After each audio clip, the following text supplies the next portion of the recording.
The show was to take calls from Libyans on the conflict in their country. The presenter made his position clear. I am ready at any time, awake or asleep, to defend the country. This is our weapon. Who in the world can distribute arms to his people if he does not trust his people? As he speaks, you can see the presenter constantly look off to his right. The Libyans insist there's a ceasefire, but still pro-Gaddafi forces continue to attack rebel-held towns and cities. Fighting's been reported in Misrata and Ajdabaya. Rebels say they've surrounded government forces. Here in the eastern gate of Ajdabaya, maybe 3 or 4 tanks, okay? This is splitted. There is no forces of Gaddafi in western side or in south.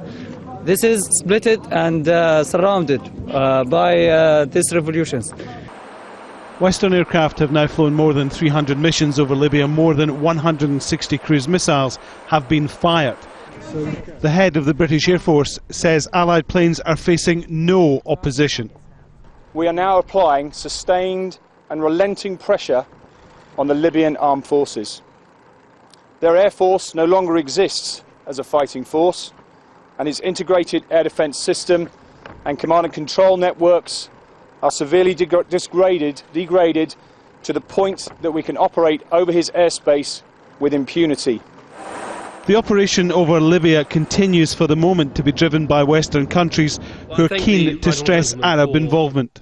The Qataris deployed the first of its contribution in terms of Mirage aircraft and also other support aircraft. We will be getting logistic contributions from countries like Kuwait and also Jordan. I hope further support will be forthcoming, but I would be clear about this. Because we had to act so quickly on Saturday, it wasn't possible to bring forward as much Arab support as perhaps would have been welcomed. Libya's Interim National Council has appointed Mahmoud Jibril to head their government. He was the man who met President Nicolas Sarkozy of France, the only country so far to officially recognise the rebels as a government in waiting. The Allied coalition is growing. More ships, more planes, more people. But it hasn't stopped the pro-Gaddafi attacks, hasn't brought an end to the fighting. Alan Fisher, Al Jazeera.